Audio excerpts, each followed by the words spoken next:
मगर इससे जमीनी सच्चाई कुछ और है, वास्तविकता कुछ और है। और पूरी तरीके से जब हम लोगों की सरकार 2015 में महागठबंधन की थी, उस जमाने से ही ये बात, पुरानी बातें दोहराई गई हैं। हर ब्लॉक में स्टेडियम बनेगा। शायद इनको स्टेडियम की परिभाषा समझ में नहीं आती है। आज तक 10 सालों में या इतने सालों में आज तक जो है किसी भी प्रखंड में ढंग का स्टेडियम आज तक नहीं बना है। वही पुरानी बातें जो 5 घंटों में जो है पटना पहुंचेंगे, 4 घंटों में पहुंचेंगे। लेकिन स्थिति क्या है, पुल पुलिया टूटता रहता है, भ्रष्टाचार का भेंट चढ़ता रहता है। एक पुल, मेगा जो पुल जो बन रहा है वो एक बार नहीं 3-3 बार टूटता है, फिर भी किसी पे कार्रवाई नहीं होती है। हम लोगों को बिहार की चिंता है और इन लोगों को सरकार बचाने की चिंता है। हम लोगों को लगा कि इस आखिरी बजट में जो इस मौजूदा सरकार, जो एनडीए की सरकार है नीतीश कुमार जी के नेतृत्व में, ये इन लोगों का आखिरी बजट है। अब ये लोग दोबारा सत्ता में आने वाले लोग नहीं हैं। आखिरी बजट में हम लोगों ने कल मांग भी की थी कि 200 यूनिट फ्री में बिजली किया जाए, किसानों का जो ऋण है वो माफ किया जाए, उनको फ्री में बिजली उपलब्ध कराया जाए। माई बहन मान योजना के तहत कम से कम 65% ऐसी महिलाएं जिनको खून की कमी है। बिहार प्रदेश में सबसे ज्यादा बौनेपन के शिकार जो होते हैं बच्चे हो रहे हैं पूरे देश में। इनको कम से कम 2,500 रुपया प्रति माह जो है वो दिया जाए। हम लोगों की मांग थी कि गैस सिलेंडर को जो है 500 रुपया कर दिया जाए। वृद्धा पेंशन, विधवा पेंशन, दिव्यांगों का पेंशन 400 से बढ़ा करके ये 1500 रुपए कर दे। लेकिन इसमें कहीं भी इस मौजूदा बजट में इस एनडीए की सरकार ने ध्यान नहीं दिया। लेकिन आखिर कब तक नहीं करेंगे? हम लोग हमेशा इस लड़ाई को लड़ेंगे और इनसे जो है नाक रगड़वा करके भी करवाना पड़े तो महिलाओं के खाते में उनको आर्थिक न्याय दिलवाने का काम हम लोग जरूर करेंगे। आप बताइए, 3,17,000 करोड़ का बजट इन्होंने बताया है भाई। 3,17,000 करोड़ का। टेक्निकल हम बात अगर पूछे तो सरकार को रेवेन्यू तो आ ही नहीं रहा, राजस्व तो मिल ही नहीं रहा, तो ये अचानक से 3,17,000 कैसे पहुंच गया? जब बिहार को रेवेन्यू ही नहीं आ रहा है तो ये 3,17,000 कैसे पहुंच गया? बात है कि ये इन्फ्लेटेड बजट है। बढ़ा चढ़ा करके अगर बोलना ही था तो 3 लाख का ही लोग 5 लाख बोल देते हैं, 5 लाख करोड़ करेंगे। तो इसका कोई मतलब नहीं है। पिछले बार भी जो बजट में इन लोगों ने घोषणा किया था, कौन सा काम जो है इन लोगों ने पूरा करने का काम किया है? पूरी तरीके से जो है धरातल पे कुछ नहीं नजर आ रहा। 7 निश्चय की बात करते थे, 7 निश्चय का बताओ कौन सा योजना सफल है?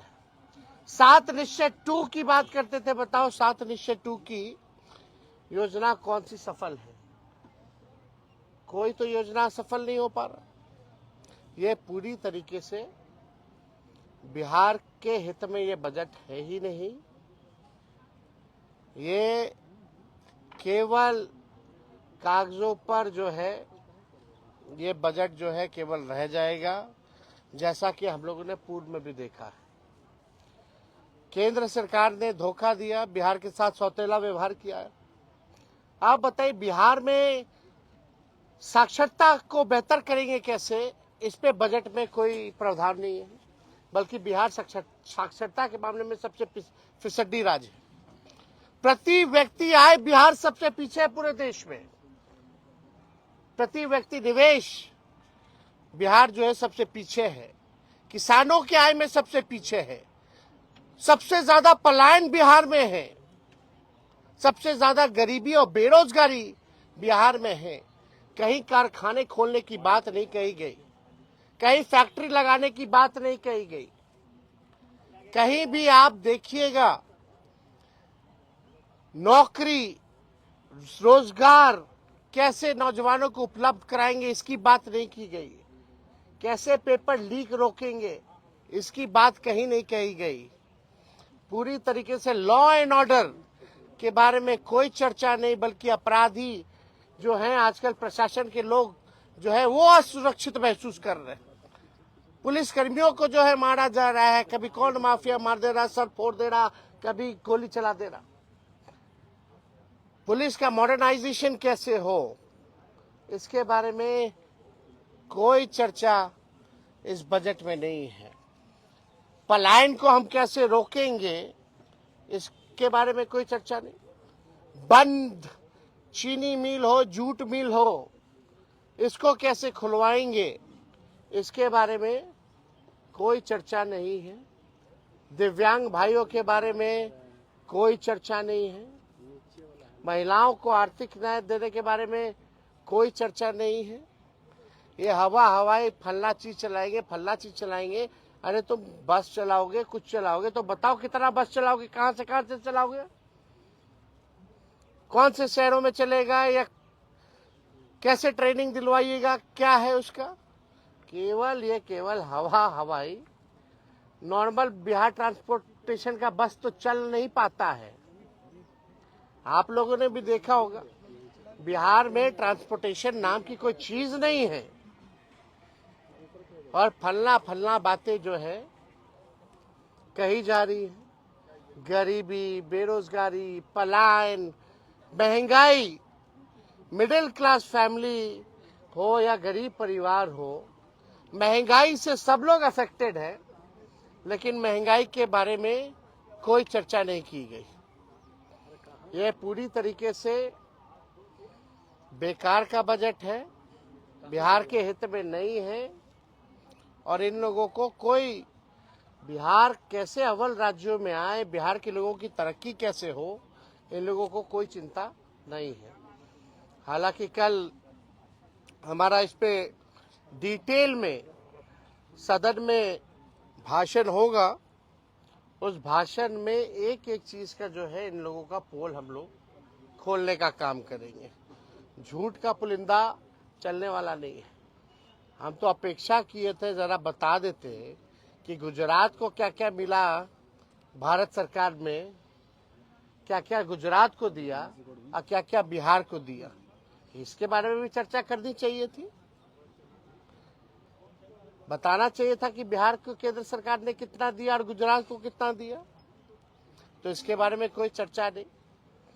हालांकि अब इस सरकार से बिहार की जनता मायूस तो पहले से ही थी, और इस बजट के बाद ना उम्मीद और इस सरकार से विश्वास जो है लोगों का उठ चुका है। और आने वाले चुनाव में इन एनडीए के लोगों को बिहार की जनता जो है सबक सिखाने का काम करेगी।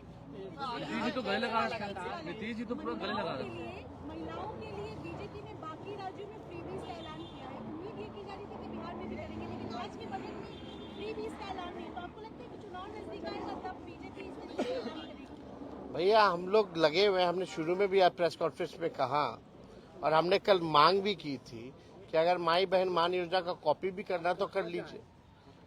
हमने डेटा भी दिया था। नेशनल हेल्थ का जो सर्वे जो हुआ था उसमें बिहार जो है महिलाओं को खून की कमियां हैं। 65% महिला बहुत बड़ा है। बच्चे जो पैदा होते हैं बौनेपन का शिकार हो जाते हैं, जो भविष्य है। महंगाई है, गरीबी है, इनको आर्थिक न्याय मिलना चाहिए। तो सरकार कितना भी कोशिश कर रहे हैं, हम लोगों को जो भी करना पड़े इन महिलाओं को आर्थिक न्याय दिलाने की, ये हम लोग हमेशा मजबूती ढंग से हम लोग जो है इस बात को मनवाएंगे। और ये लोग नहीं करेंगे तो आने वाला जो हम लोगों का सरकार होने जा रहा है, पहले महीने से ही माई बहन मान योजना, इस योजना की शुरुआत करेंगे और माताएं बहनों को 2,500 रुपया हम लोग देंगे। काफी खुश लग रहे थे सम्राट चौधरी का पीठ ठोका उन्होंने। भाषण खोखला था तो पीठ ठोक करके नजर उधर करना था। आपसे भी बातचीत नीतीश कुमार के इशारों में हो रही थी। अब कभी आपका इशारों भी पीठ में ठोकते थे वो? तो सबका जो जाता है उसी को बोलते हैं कि आप ही लोग है अब भविष्य। आपसे भी तो जो नया लोग मिलता है, नीतीश कुमार जी की आदत है, अब तो आप ही को संभालना है, अब तो आप ही को देखना है।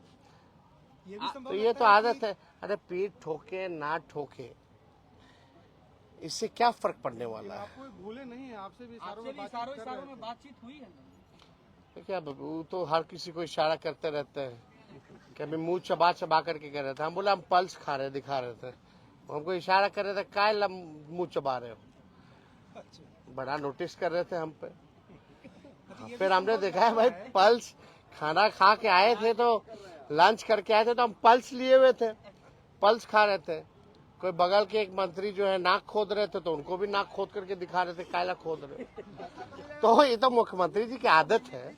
अब इसमें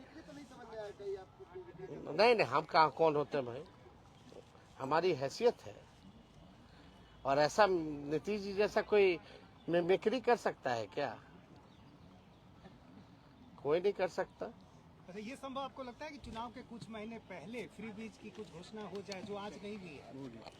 अब भैया आप उन लोगों से पूछिए, हम लोग तो चाहते थे यही सरकार कर दे, नहीं करेगी तो हम लोग करेंगे। सुनील सिंह मामले में सुप्रीम कोर्ट का फैसला आया, उसके बावजूद जो है सदन में प्रवेश नहीं किया जा रहा है। ये तो तानाशाही है ना भाई। अब नियम कायदा, नियमावली, संविधान, ये एनडीए के लोगों को